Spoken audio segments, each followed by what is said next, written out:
Hi everyone, welcome back to another video of Mike's Geek Corner with your host, Mike Quevedo. Hope everyone had a very Merry Christmas. This time I'm going to do a review of the big movie this winter, the third live-action Tom Holland Spider-Man movie, Spider-Man No Way Home, which released in theaters on December 17th of 2021, with Jon Watts returning as director.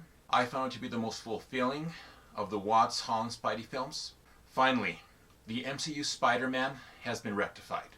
Maybe not perfectly, but satisfyingly enough for future films. Tom Holland, to me, is the Spider-Man that has captured the full package of the Spider-Man Peter Parker dynamic in a way that surpasses the previous work of his predecessors in the live-action films.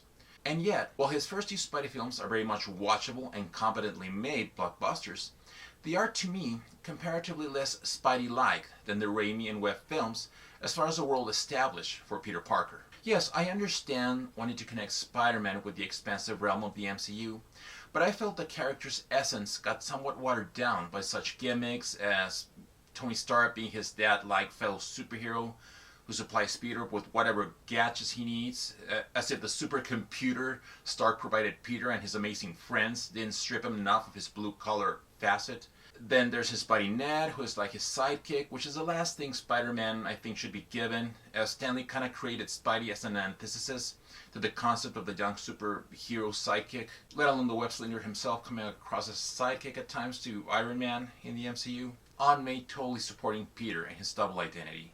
But the good thing is that Jon Watts' digression in those films is so sharp that it dilutes these incongruities. And so Spider-Man No Way Home, in basically the form of a live-action answer to Into the Spider-Verse, brings a pulse from the past to potentially set the series on a path that will embrace the bare-bones aesthetic of our friendly neighborhood wall crawler, making it clear that this is Spider-Man, not Blue Beetle.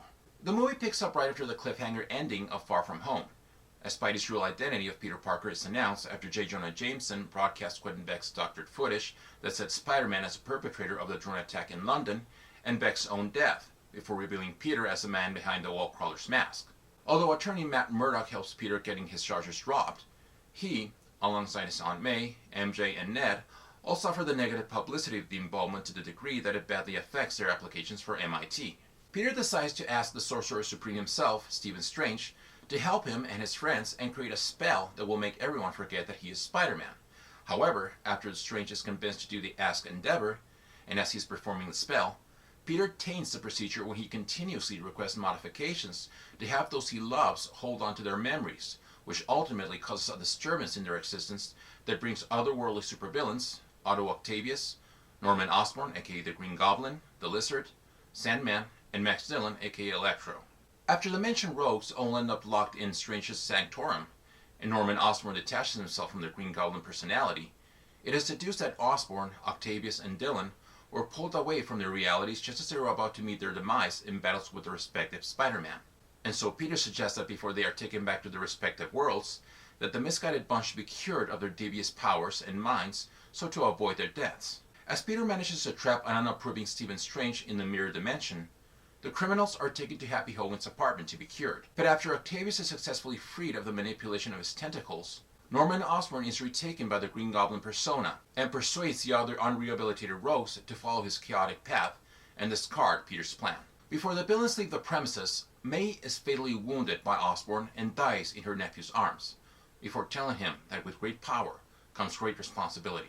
Now, thanks to Ned and MJ's handling of Strange's lingering, a devastated Peter is going to receive help from two Spider-Men, each from a different dimension, but sharing the same determination in order to stop the remaining deadly, unhinged evildoers. Of the three Holland Spidey films, this was also the one that got me the most emotionally invested. Both Tomei Maguire and Andrew Garfield bring a level of depth to their chemistry with Tom Holland that puts anything that Holland had with Robert Downey to shame. They provide the ultimate piece of the puzzle to finally adjust the Holland Spideyverse into what should be the more grounded aesthetic of Spider-Man.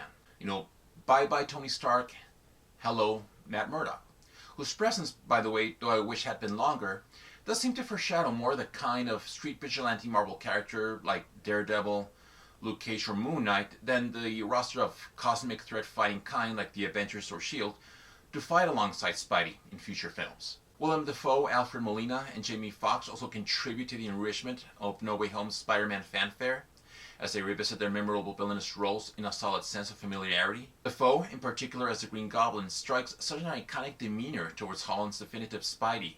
It makes the crawl between the two more fulfilling than the one in the first Raimi film with Maguire. Benedict Cumberbacht as Stephen Strange showcases a performance we all know and love from the other Marvel films, only here subtly adjusting it to the workings of a teenage Spider-Man driven story.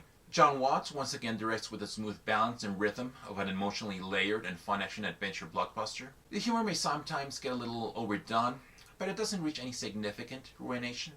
Michael Giacchino also returns with a sharply engaging musical score. So Spider-Man No Way Home is the best of the Holland Watts films so far, and definitely among a list of my top 3 Spidey films of all time. I'm much more enthusiastic now as to what comes in the future Spider-Man films with the outcome that No Way Home has established. Spider fans, go watch it, preferably with the more proper and safer measures within the current state of the pandemic. And so that's it for this final review of 2021. Hope you enjoyed it. If so, please give it a like.